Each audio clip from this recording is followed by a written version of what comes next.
It's November 18th, 2016. I'm Michael Ryan. I'm going to be talking about this week's comics. So, first comic this week, Revolution G.I. Joe by Aubrey Sitterson with art by, I'm not going to pronounce this. So, G.I. Joe has had a very long but rather unrememberable comic history with IDW, but this series really combines the personality and color of the Sunbow TV series with the seriousness and action of the IDW universe. So the ongoing series is going to be launching in December, and I'm pretty optimistic about it.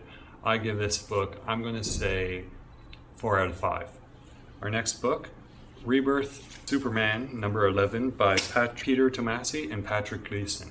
The whole story arc is a prelude to the upcoming Super Sons book. Now, Peter Tomasi and Patrick Gleason have been working on Batman and Damian for quite a while, before the New 52, I believe, and it's always been fun, vibrant, and Damian's a hateable character, but he's just, you hate him in an endearing way.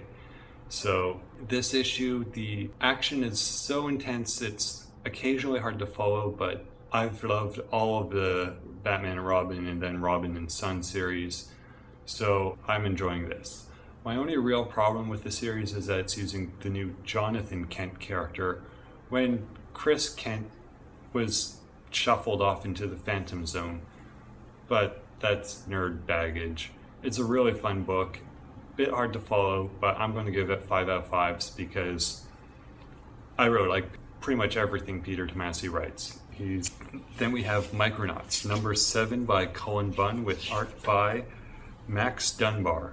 The Micronauts have really felt like they were old toy line, fit into the mold of Guardians of the Galaxy, Firefly, Dark Matter, a lot of space sci-fi series, and they didn't really have any distinguishing quality. Now that they're in the IDW universe, hopefully they'll pick up some unique characteristic relative to both the rest of the universe and the rest of the sci-fi pirate adventure genre. But issue number 7 really feels like it's pretty light. I was looking for a few extra pages, so I'm going to have to give it a 2 out of 5. I'm going to keep reading the book just because all the other IDW titles are so good that this one isn't bad enough to get me to miss out on a part.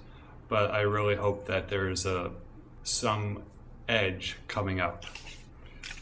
Now, I only had 3 titles in my pull list this week, so I decided to kill time in this video by picking up something extra. Luckily, there was a new issue of Scooby-Doo coming out, Scooby-Doo 75, which is an anthology book, so it has a few stories in it. But the cover story is by Sholly Fish with art by Walter Carzon.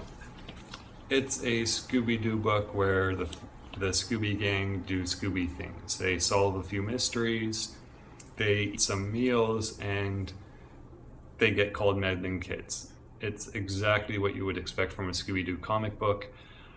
So I'm going to have to give it 3 out of 5 stars because I know the Flintstones comic book series right now is just amazing, and I'm saving up 4 out of 5 stars for the Space Ghost crossover coming up in Scooby-Doo Team Up number 20. Wish that was on the shelves instead because Space Ghost.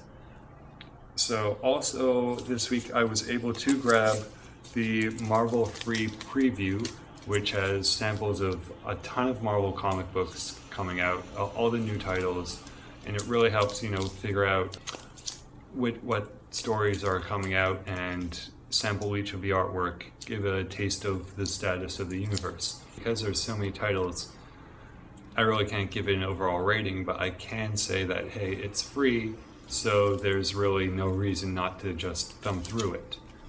Alright, so that's this week's comics, and I will hopefully see you next week.